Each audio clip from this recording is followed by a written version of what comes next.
My boyfriend kept calling me by my sister's name. I called them my exes. Sarah, you feel so good, he whispered against my neck, his breath hot and urgent. I froze underneath him. My name is Emma. Emma Catherine Walsh. I've been Emma for 24 years, and I've been dating Connor for 8 months. Sarah is my older sister. Connor, I said, pushing gently against his chest. I'm Emma. He paused for maybe half a second, that glazed look still in his eyes. Right, sorry babe. Emma. Then he kept going like nothing happened. But something had happened. This was the 4th time in 2 weeks. I lay there afterward, staring at the ceiling of his studio apartment while he scrolled through his phone beside me. The name echoed in my head. Sarah.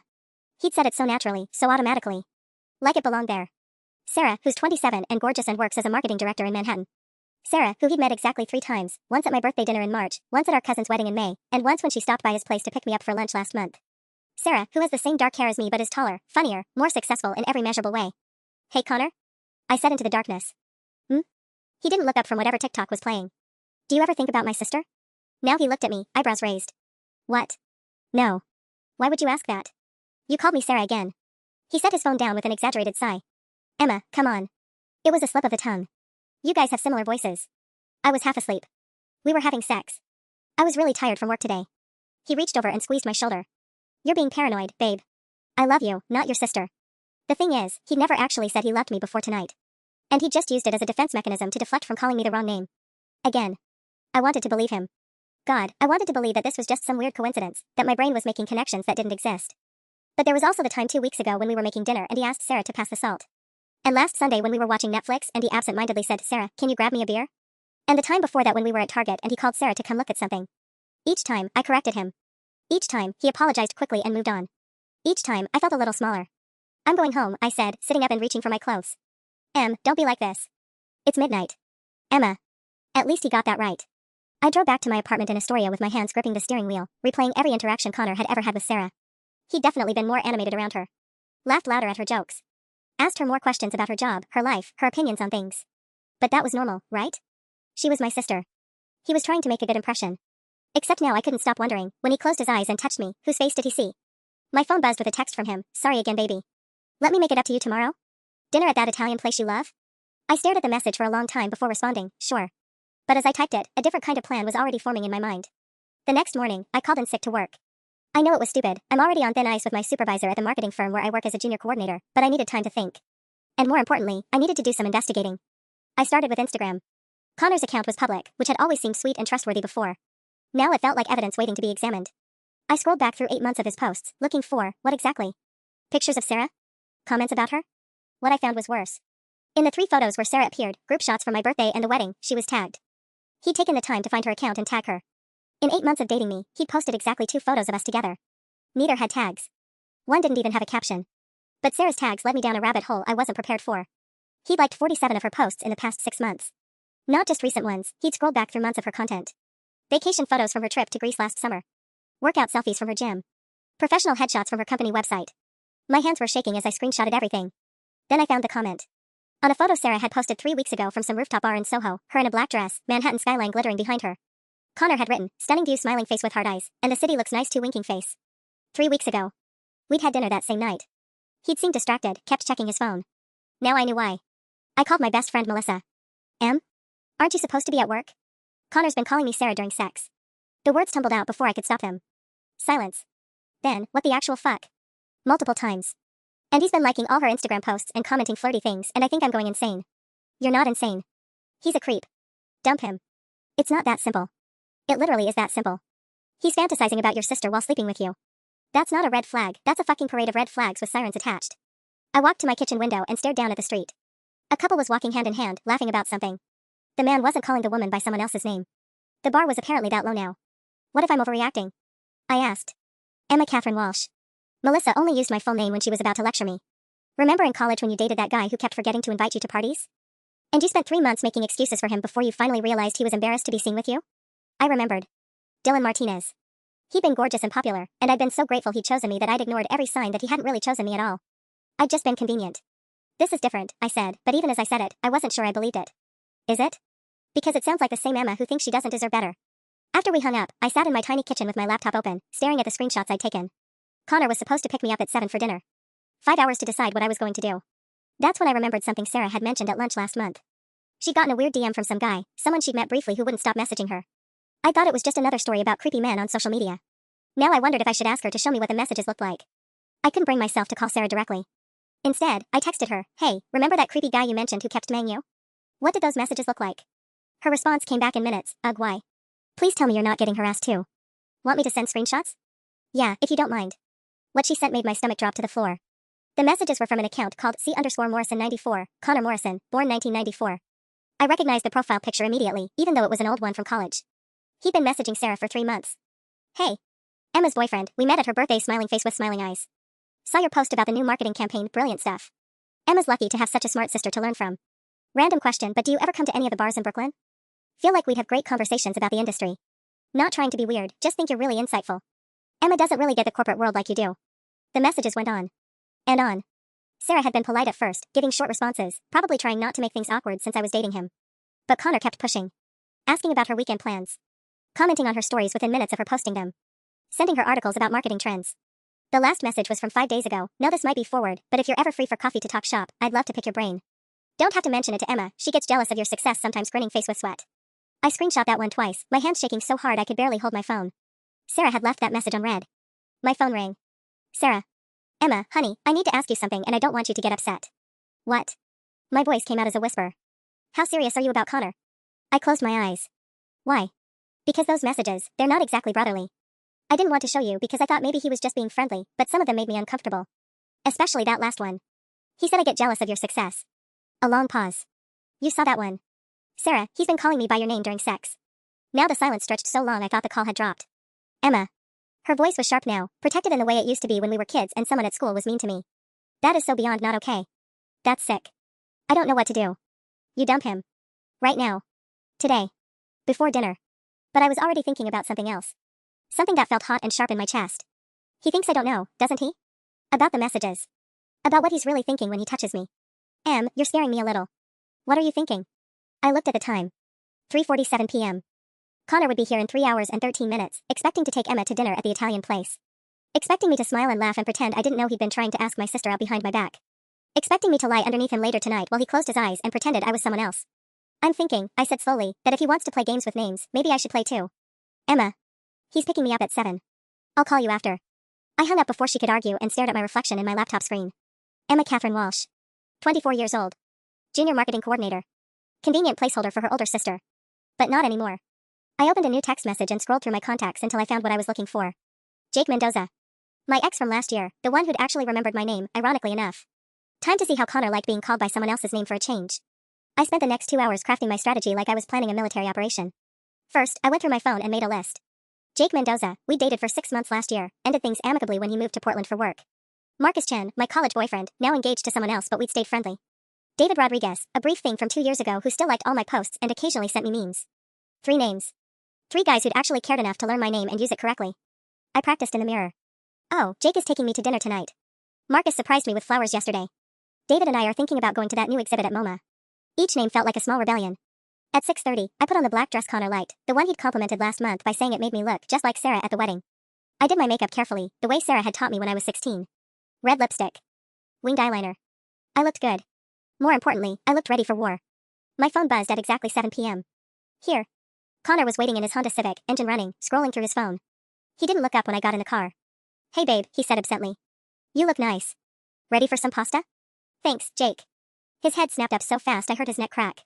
"What did you just call me?" I buckled my seatbelt with deliberate casualness. "What?" I said thanks. "You called me Jake." I tilted my head, giving him the same confused expression he'd given me every time I'd corrected him about my name. "No, I didn't. Why would I call you Jake?" He stared at me for a long moment, those blue eyes searching my face for something. Never mind. Must have misheard. The drive to Mama Rosa's took 12 minutes. I called him Jake 3 more times. "Jake, can you turn up the air conditioning?" "Oh Jake, I forgot to tell you about this thing that happened at work." "Jake, what's the name of that song?" Each time, he flinched. Each time, he looked like he wanted to say something but couldn't quite figure out how. By the time we parked, his hands were gripping the steering wheel like he was trying to crush it. "Emma," he said carefully. "You keep calling me Jake." "Who's Jake?" I gathered my purse, checked my lipstick in the passenger mirror. "I have no idea what you're talking about, Connor. Should we go in?" "I'm starving." Inside Mama Rosa's, our usual table by the window was available. Connor ordered his regular, chicken parmigiano with a side of spaghetti. I got the seafood risotto and a glass of Pinot Grigio. "So Marcus texted me today," I said, cutting into a shrimp. "He's thinking about visiting New York next month." Connor's fork stopped halfway to his mouth. Who's Marcus? Just a friend. I smiled brightly. He might stay at my place for a few days. Hope that's okay with you. Stay at your place? His voice had gone up half an octave. Emma, who is Marcus? Oh, you know. I waved my hand vaguely. We go way back. He knows exactly how I like things. The double meaning wasn't subtle. Connor's face was starting to turn red. I've never heard you mention a Marcus before. Really? Huh. Well, he's been really important to me. Very attentive. Always remembers the little details, you know? Connor set down his fork entirely. Are you trying to tell me something? I met his eyes across the table, my expression innocent as a lamb. Like what? Like, are you seeing someone else? Why would you think that? I took a sip of wine. That would be crazy, wouldn't it? Being with one person but thinking about someone else? His mouth opened and closed like a fish. For the first time in 8 months, Connor Morrison was speechless. And I was just getting started. The rest of dinner was excruciating. Connor kept trying to circle back to Marcus, asking probing questions that I deflected with the same casual indifference he'd shown every time I corrected him about my name. So this Marcus, he said, stabbing his chicken with unnecessary force. How do you know him again?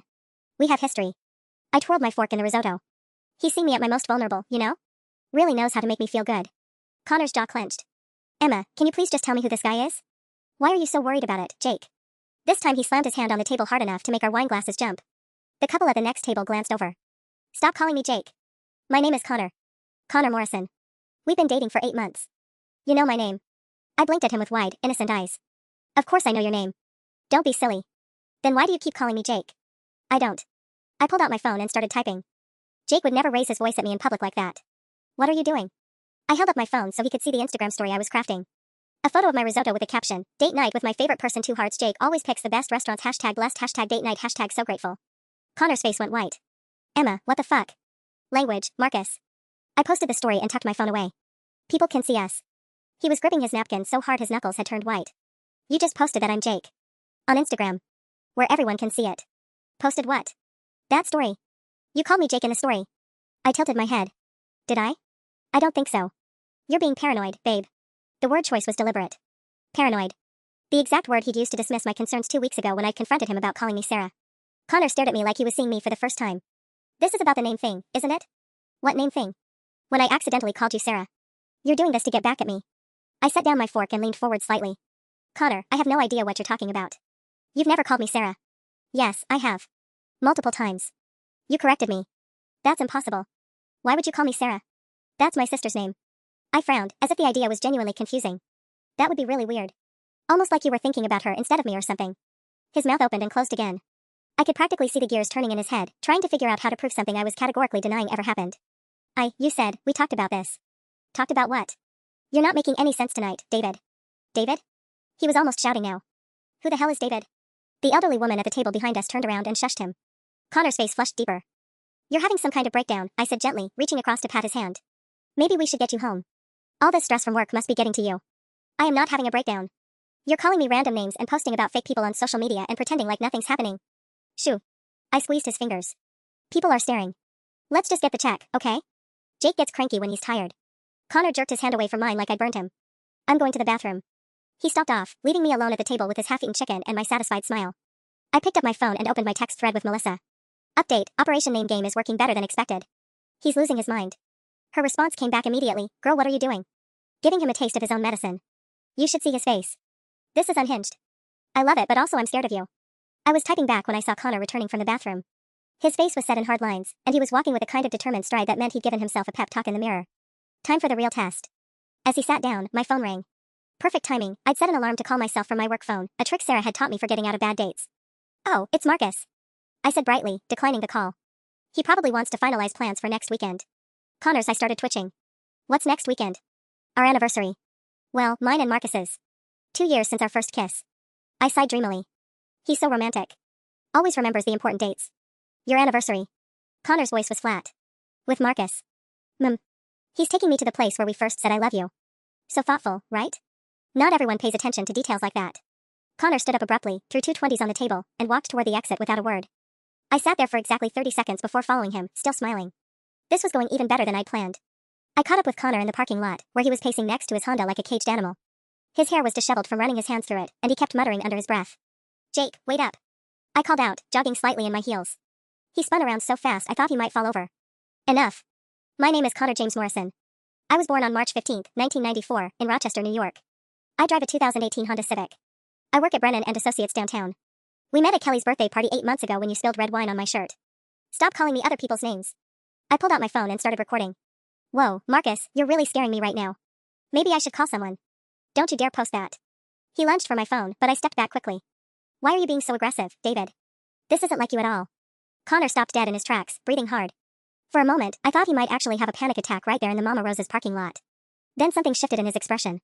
The frantic energy drained away, replaced by something calculating. Fine, he said quietly. You want to play games? Let's play games. He pulled out his own phone and started typing rapidly. My stomach dropped as I watched him, realizing I might have pushed too far too fast. What are you doing? Texting Sarah. He didn't look up from his screen. Figured I should warn her that her sister is having some kind of mental episode. You know, since we've gotten pretty close lately. The smugness in his voice made my skin crawl, but I kept my expression neutral. That's nice of you to check on family, Jake. I'm also going to mention how you've been talking about all these other guys tonight. Marcus, Jake, David. He hit send with a theatrical flourish. She'll probably want to stage an intervention. My phone buzzed immediately. Sarah's text was exactly what Connor had been counting on. Connor just texted me saying you're acting strange and talking about other guys. What's going on? Are you okay? But Connor had made a crucial mistake. He'd forgotten that Sarah had shown me his creepy messages just hours earlier. I held up my phone so he could see Sarah's text, then started typing my response right in front of him. Don't worry, I'm fine. But you should probably know that your concerned ex-boyfriend has been sliding into DMs asking you out for coffee behind my back. Screenshots incoming. Connor's face went ashen. Emma, wait. Oh, now you remember my name? I was already forwarding Sarah the screenshots she'd sent me earlier, along with a few extras I'd taken of his Instagram activity. Funny how that works. His phone started ringing. Sarah's contact photo, one of her professional headshots that Connor had probably stared at for hours, lit up his screen. Don't answer that, I said sweetly. She's probably just calling to thank you for being such a loyal boyfriend. Connor stared at his phone like it was a bomb.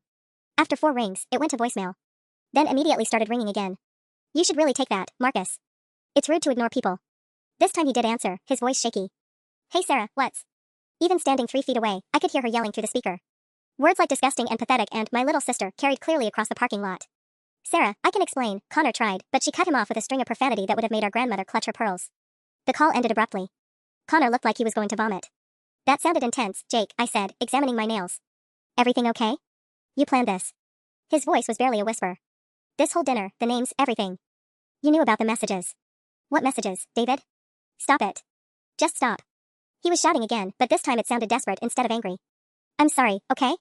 I'm sorry I called you Sarah. I'm sorry about the Instagram thing. I'm sorry about messaging your sister. Just please stop calling me those names. I tilted my head, considering. But Connor, I thought names didn't matter. I thought it was just a slip of the tongue when people get confused. It's not the same thing. Isn't it? I stepped closer, close enough to see the panic in his blue eyes.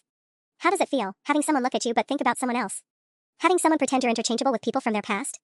Connor opened his mouth, then closed it. For the first time since I'd known him, he had no excuse, no deflection, no easy dismissal. It feels awful, he whispered. Good, I said. Now you know how I felt every time you called me Sarah. Every time you made me feel like I was just a placeholder for the person you actually wanted. My phone buzzed with another text from Sarah. I told him if he ever contacts me again, I'm calling the police. Are you safe? Do you need me to come get you? I showed Connor the message. Looks like you've burned that bridge, Jake. Maybe next time try dating someone whose name you can actually remember. Connor stood there in stunned silence, clutching his phone like it might somehow undo the conversation he'd just had with Sarah. I could practically see him cycling through the stages of grief, denial, anger, bargaining. This is insane, he finally said. You've completely blown this out of proportion. So I made a few mistakes with names and maybe got a little friendly with your sister. That doesn't make me some kind of monster. A few mistakes? I pulled out my phone and opened my notes app, where I'd been keeping track. 17 times, Marcus. I counted. 17 times in 8 months that you called me Sarah. His face went pale. You were counting? After the 5th time, yeah.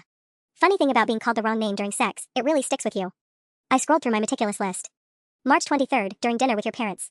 April 2nd, when we were grocery shopping. April 15th, in bed. May 3rd, also in bed. May 18th. Okay, I get it. Connor ran his hands through his hair. Maybe it happened more than I thought. But Emma, you have to understand, it wasn't intentional. Your sister is just, she's very memorable. The audacity of that statement hit me like a physical blow. Memorable. I didn't mean it like that. How did you mean it, exactly? Because from where I'm standing, it sounds like you're saying Sarah is more memorable than the woman you've been sleeping with for 8 months. Connor's phone buzzed with what I assumed was another furious message from Sarah. He didn't even look at it. Look, can we just go back to your place and talk about this like adults? Without all the name games and the public scenes? I considered this for approximately half a second. Sure, David. That sounds perfect. The drive back to my apartment was silent except for the 2 times I gave him directions using the wrong name. Connor's knuckles were white on the steering wheel, and I could see a muscle in his jaw ticking with each Jake and Marcus that slipped from my lips. When we got to my building, I made a show of checking my phone. Oh look, Marcus wants to FaceTime. He's probably already missing me. Emma. Connor's voice was strained as he parked. Please. Can we have one conversation tonight where you use my actual name? I looked at him, really looked at him. 8 months of dating, and this was the first time he'd ever begged me for anything. The first time I'd seen him look genuinely vulnerable instead of just annoyed or inconvenienced. Why should I? I asked. You never did. I said I was sorry. You said you were sorry for getting caught. There's a difference. We climbed the 3 flights to my apartment in silence. As I fumbled with my keys, Connor stood behind me, and I could feel the weight of everything unsaid pressing down on both of us. Inside, my apartment felt different somehow. Smaller. Like it couldn't contain the magnitude of what was happening between us.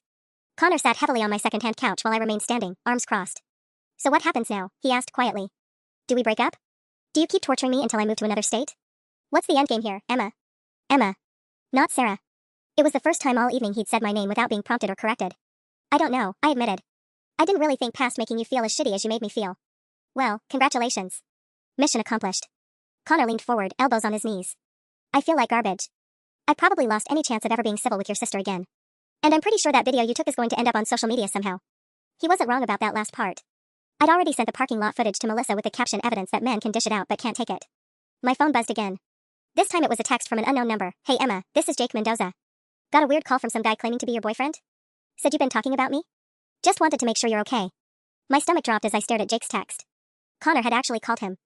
The psycho had somehow tracked down my ex-boyfriend and involved him in this mess. You called Jake? I held up my phone, voice rising. Are you completely insane? Connor had the decency to look embarrassed. I was trying to figure out if you were actually cheating on me or just trying to drive me crazy. Turns out it was option B. How did you even get his number? You left your laptop open last week. Your Facebook messages were right there. He shrugged like this was perfectly normal behavior. I took a screenshot of a few contacts, just in case. I stared at him, truly seeing Connor Morrison for what he was for the first time. Not just a guy who occasionally mixed up names, but someone who went through my private messages and collected information about my ex-boyfriends like some kind of stalker. What other contacts did you screenshot, David? Just stop with the fake names. Connor stood up abruptly. This is ridiculous. I called Jake because I was worried about you, okay?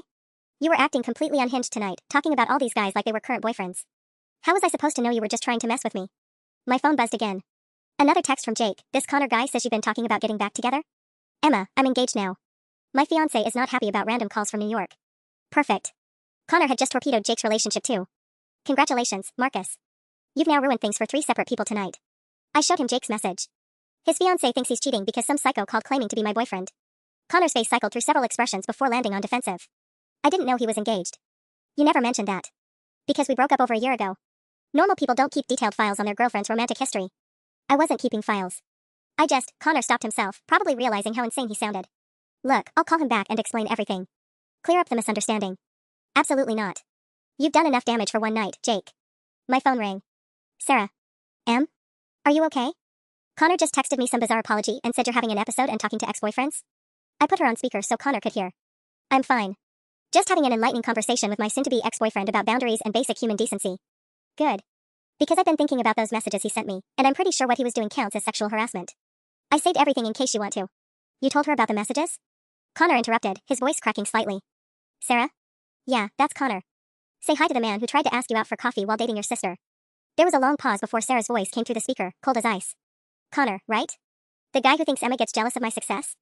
Connor looked like he wanted to disappear into my couch cushions. Sarah, I can explain. Actually, don't. I've heard enough explanations from you tonight. Emma, sweetie, please tell me you're dumping this loser. Working on it, I said, not taking my eyes off Connor's increasingly pale face. Good. And Connor? If you ever contact me again, I'm filing a harassment report with the police. Are we clear? Crystal, Connor mumbled. After Sarah hung up, we sat in silence. Connor stared at his hands while I tried to process the magnitude of what had just happened. In the span of 4 hours, I discovered my boyfriend was essentially stalking my sister, gone through his phone and social media activity, orchestrated an elaborate revenge plot involving multiple fake names, and watched him implode so spectacularly that he dragged my ex-boyfriend into the mess. It should have felt like victory. Instead, I just felt exhausted. So, Connor said finally. I guess this is over. Yeah, Marcus. I think it is. He didn't even flinch at the wrong name anymore. Progress, I suppose. Can I ask you something? Connor looked up at me, and for a second I saw a glimpse of the guy I thought I was falling for 8 months ago. Did you ever actually care about me, or was I always just some placeholder until someone better came along? The question hit harder than I expected. Because the truth was, I had cared. Before the name mix-ups and the Instagram stalking and the inappropriate messages to my sister, I genuinely thought Connor might be someone special. I did care, I said quietly. But it's hard to love someone who doesn't see you. Connor nodded slowly, like he was finally starting to understand. I saw you. I guess I saw other things too. Yeah. You did. He stood up, gathered his jacket and keys. At my door, he paused. For what it's worth, Emma, I really am sorry. Not just about getting caught. About all of it. Emma. My actual name. Only took a complete relationship meltdown for him to remember it consistently. I know, I said. And surprisingly, I meant it. After he left, I deadbolted the door and slumped against it. My phone was buzzing with texts from Melissa demanding updates, but I ignored them. Instead, I called Jake back to apologize for the psychotic ex-boyfriend situation. This was going to be a very long night. Jake answered on the second ring, and I could hear female voices arguing in the background.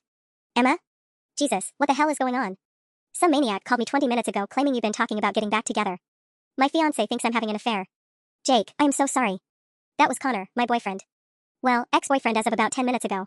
I pressed my palm against my forehead. He went through my laptop and got your number from my Facebook messages. He went through your laptop? Jake's voice rose. Emma, that's not normal behavior. That's stalker behavior. In the background, I heard a woman's voice getting louder. Is that her? Is that the girl from New York? Shit, hold on. Jake's voice became muffled as he covered the phone, but I could still hear him trying to calm someone down. After a minute, he came back on the line. Look, I need to deal with this situation here. Can you text me exactly what happened so I can show Melissa? She's about ready to call off the wedding. My stomach sank deeper. Oh God, Jake, I'm so sorry. I had no idea Connor would actually call you. I was just trying to make him feel as confused as he'd been making me feel. What do you mean? I gave him the abbreviated version, the name mix-ups, the Instagram stalking, the messages to Sarah. By the time I finished, Jake was quiet for a long moment. Emma, that's seriously messed up. But next time maybe give someone a heads up before using their name in psychological warfare? There won't be a next time. I'm never dating anyone again. I'm getting cats. Multiple cats. Jake laughed despite everything. Don't go full cat lady just yet. But maybe screen the next guy a little better. Make sure he can pass a basic name recognition test. After we hung up, I texted him a detailed explanation of the Connor situation for him to show his fiancée. Then I called Melissa back. Emma. I have been losing my mind for the past hour. What happened at dinner? Your last text said he was having a breakdown. He had more than a breakdown. Mel, he went through my laptop and got Jake's phone number. Called him to see if we were actually getting back together. No. No way. Yes way. And now Jake's fiancé thinks he's cheating. And Sarah is threatening to file harassment charges. And I'm pretty sure Connor documented my entire dating history like some kind of FBI surveillance project. Okay, backing up. Start from the beginning. What happened at the restaurant? I walked Melissa through the entire evening, the strategic name-dropping, Connor's escalating panic, the Instagram story, the parking lot confrontation. She was silent for most of it, occasionally making small gasps or muttering, "Oh my God." She said when I finished. That is simultaneously the most brilliant and most terrifying thing I've ever heard you do. Which part was terrifying? The part where you turned into a psychological manipulation mastermind overnight. Like, I'm proud of you for standing up for yourself, but also slightly concerned about your mental health. I flopped onto my couch, suddenly feeling the weight of everything that had happened. Do you think I went too far? Do I think you went too far with a guy who's been fantasizing about your sister for 8 months and collecting intel on your ex-boyfriends? No, Emma. I think you went exactly far enough. My phone buzzed with a text from an unknown number. My blood went cold when I read it. Mel? I think we have a problem. What now? I read the message aloud. Hi Emma, this is Marcus Chin. Got a very strange voicemail from someone claiming to be your boyfriend. Said you've been talking about me and our anniversary? I'm confused because I'm pretty sure our anniversary would be in September, and also I'm married now. Is everything okay? Melissa was quiet for a beat. He called Marcus too? Apparently Connor screenshotted more contacts than just Jake. I was already dreading what else might be coming. How many ex-boyfriends do you think he researched? With this level of crazy? Probably all of them. As if summoned by our conversation, my phone started ringing. David Rodriguez. The third name I'd used at dinner. I can't, I said, staring at the incoming call. I literally cannot handle explaining this to another ex-boyfriend tonight. Answer it. Get it over with. Then block Connor on everything and maybe consider a restraining order. I took a deep breath and answered. Hi David. Emma, hey. This is weird, but I just got a Facebook message from some guy named Connor Morrison. Says you're his girlfriend and you've been talking about me. Which is strange, since we haven't talked in like 2 years.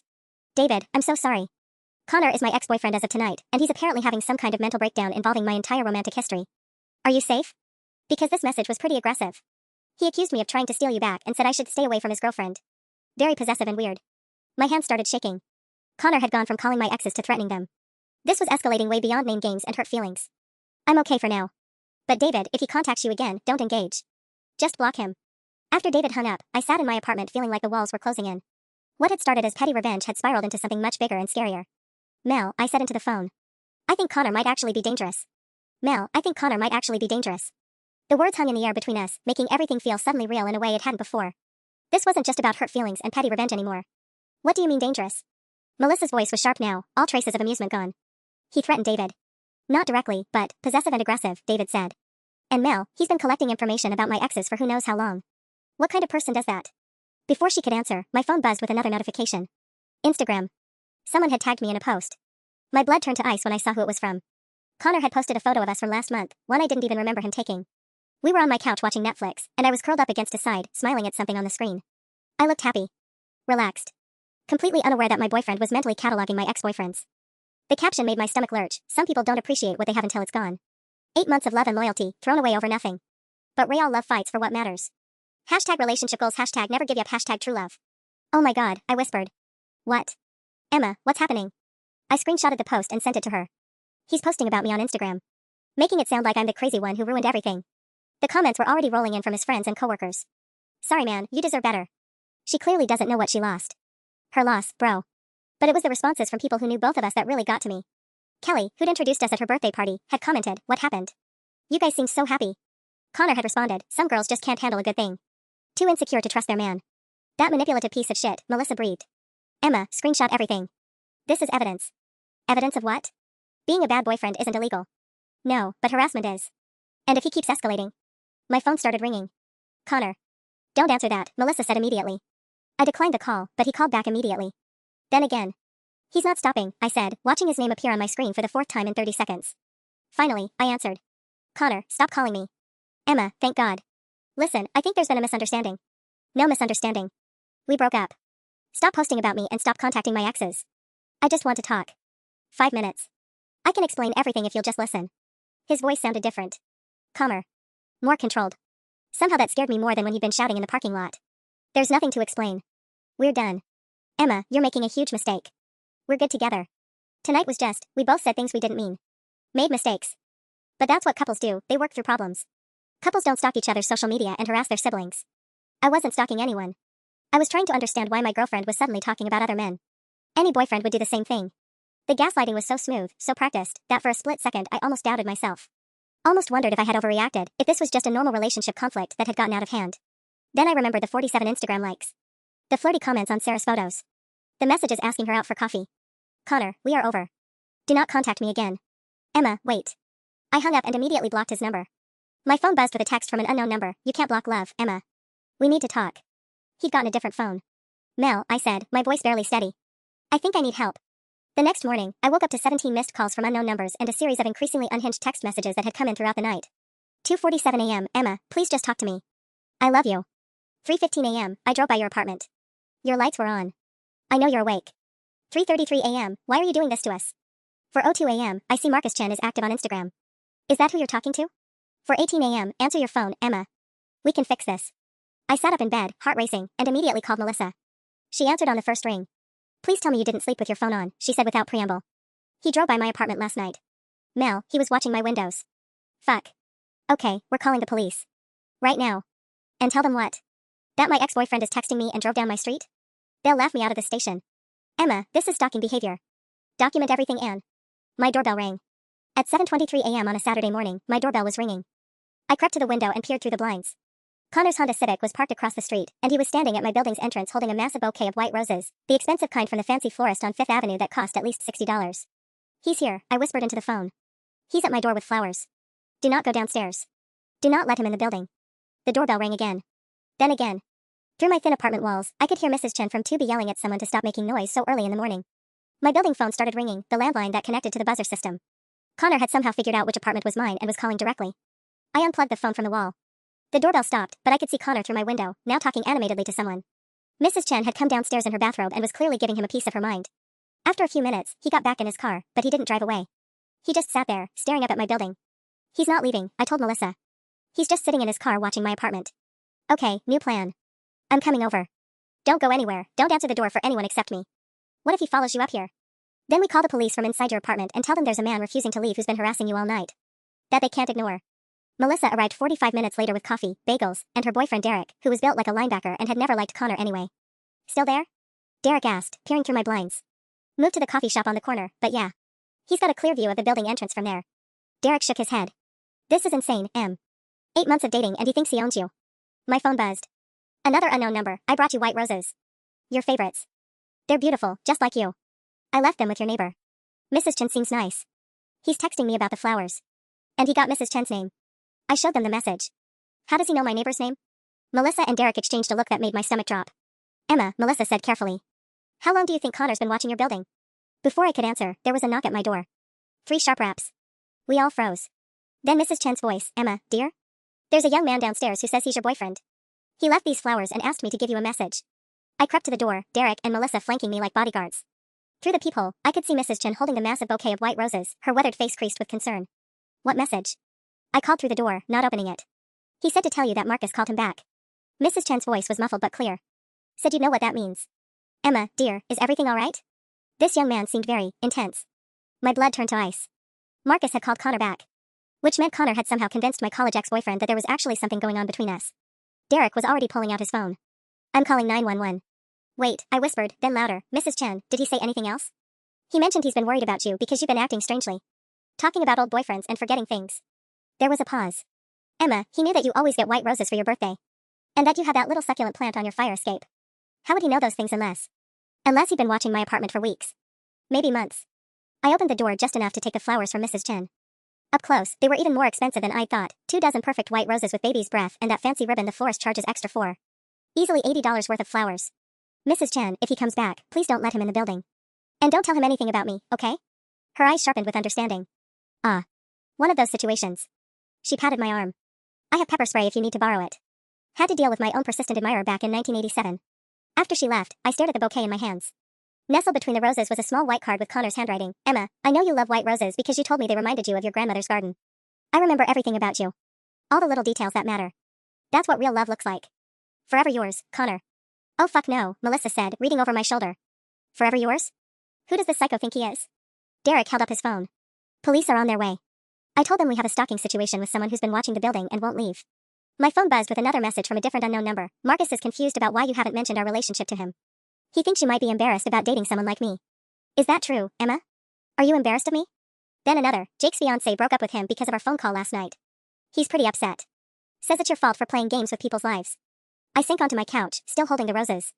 In less than 24 hours, Connor had managed to destroy Jake's engagement, involve my elderly neighbor in his delusions, and convince at least one of my ex-boyfriends that we were actually dating. Emma, you're shaking, Melissa said, taking the flowers from my hands. I was. My whole body was trembling like I was freezing, even though my apartment was warm. The magnitude of how badly I'd miscalculated was hitting me all at once. I thought I was playing a harmless prank, getting petty revenge for hurt feelings. Instead, I'd apparently triggered something much darker in Connor's personality. I should never have used their names, I whispered. This is all my fault. Jake's engagement is ruined because I wanted to prove a point. Derek sat beside me on the couch. Listen to me. Connor choosing to call your exes and lie to them is not your fault. Connor deciding to stalk your apartment is not your fault.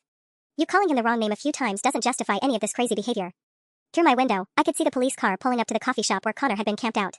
2 officers got out and approached his table. My phone buzzed again. The police are here. I hope you're happy, Emma. I'm going to tell them about your mental health episode last night. About how you've been obsessing over ex-boyfriends and making up stories. Then, this isn't over. I watched from my window as Connor gestured wildly at the police officers, pointing up at my building. Even from 3 floors up, I could see the animated way he was talking, his hands moving in sharp, emphatic gestures. Whatever story he was spinning, he was selling it hard. One of the officers looked up toward my apartment, then back at Connor. They talked for another 5 minutes before the police car drove away, leaving Connor standing alone on the sidewalk. They're leaving? Derek said incredulously. They're just letting him go? My phone rang immediately. It was the precinct's main number. Miss Walsh? This is Officer Rodriguez with the NYPD. We just spoke with Connor Morrison regarding your call about harassment. He's provided us with some concerning information about your mental state. Are you currently under the care of a mental health professional? My stomach plummeted. Excuse me? Mr. Morrison showed us text messages indicating you've been having episodes of confusion, calling people by the wrong names, and possibly experiencing some kind of dissociative episode. He's worried about your well-being and says you may need professional help rather than criminal charges. Officer Rodriguez, Connor Morrison is my ex-boyfriend who has been stalking me. He spent last night driving by my apartment and Miss Walsh, Mr. Morrison showed us Instagram stories you posted last night calling him by different men's names. He also provided phone records showing you've been in contact with multiple ex-boyfriends recently. Are you currently taking any medications that might affect your memory or judgment? I looked at Melissa and Derek, both staring at me with matching expressions of disbelief. Connor had turned this around completely, making me look like the unstable one. I posted those stories to make a point about how he's been calling me by my sister's name for months. And I haven't been contacting my exes, he has. According to Mr. Morrison, your ex-boyfriends have expressed concern about your recent behavior. Jake Mendoza specifically told him you've been discussing reconciliation despite his engagement. Is this accurate? No. Connor called Jake without my knowledge and lied to him. That's why his fiancée broke up with him. There was a long pause. Miss Walsh, I'm going to need you to come down to the station so we can sort this out. Mr. Morrison is requesting a welfare check, and given the conflicting information, we need to speak with you in person.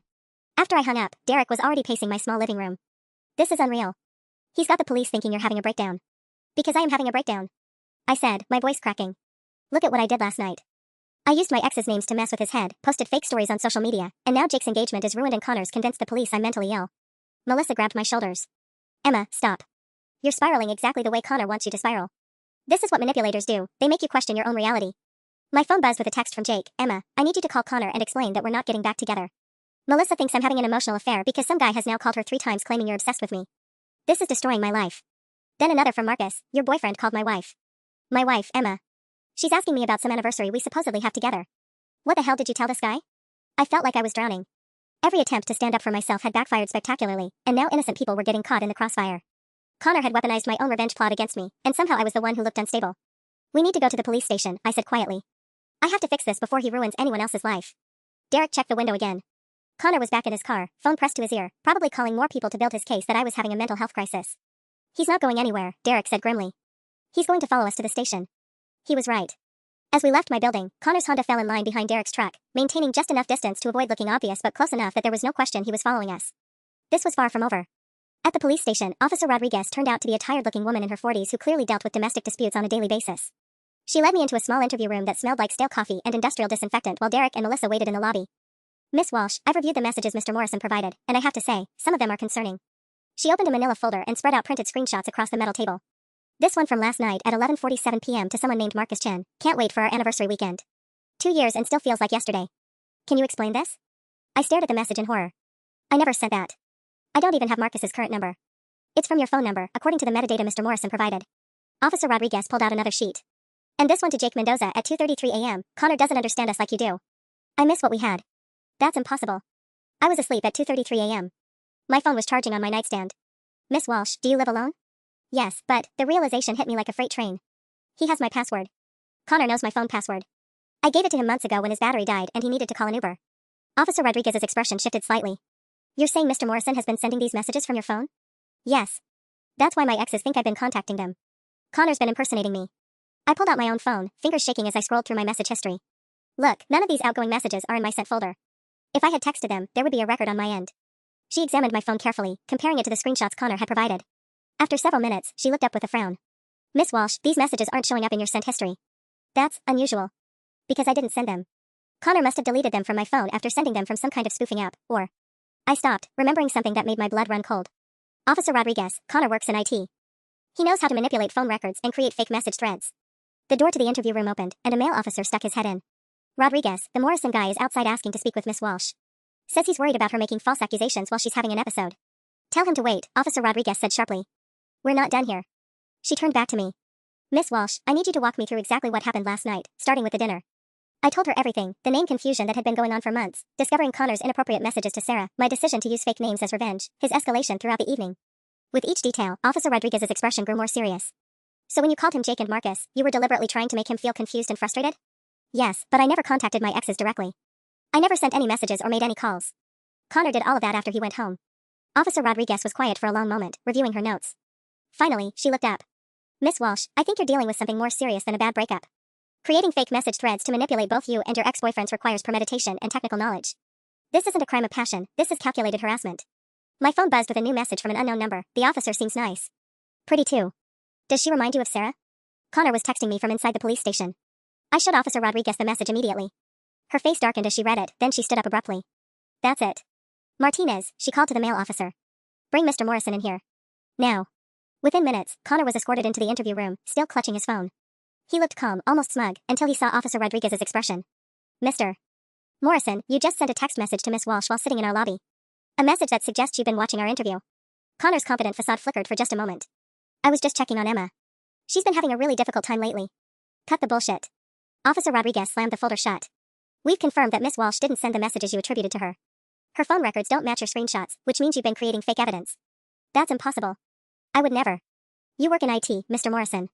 You have the technical skills to spoof text messages and manipulate phone records. You also admitted to having Miss Walsh's phone password. She leaned forward. Here's what I think happened. You've been impersonating your ex-girlfriend, sending messages to her former boyfriends to make them think she was trying to reconnect. Then you used their confused responses as evidence that she was being unfaithful. Connor's mouth opened and closed like a fish out of water. For the first time since I'd known him, he had no smooth explanation, no easy deflection. The technical term for what you've been doing is cyberstalking, Officer Rodriguez continued. Creating false electronic communications, harassment, and identity theft. In New York, that's a classy felony. This is ridiculous, Connor said, but his voice had lost all its earlier confidence. Emma called me by other men's names all night. She posted about dating other people on social media. She's obviously having some kind of breakdown. Because you've been calling her by her sister's name for months, I said, finally finding my voice. Because you've been messaging Sarah inappropriately and making me feel crazy for noticing. Officer Rodriguez pulled out another sheet from her folder. Speaking of Sarah, we contacted her this morning. She provided us with screenshots of messages you sent asking her out for coffee, commenting on her appearance, and suggesting that her sister was jealous of her success.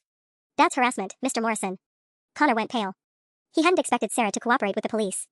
Here's what's going to happen, Officer Rodriguez said, standing up. You're going to delete Miss Walsh's phone number from all your devices. You're going to stay away from her apartment, her workplace, and anyone in her family. You're going to stop impersonating her on social media and contact every person you've messaged claiming to be her with a full confession and apology. And if I don't? Then we file formal charges for cyberstalking, harassment, and identity theft. You'll be looking at up to 4 years in prison and permanent registration as a cyber offender. She smiled coldly. Your IT career would be over. Connor looked between us, the reality of his situation finally sinking in. This is insane.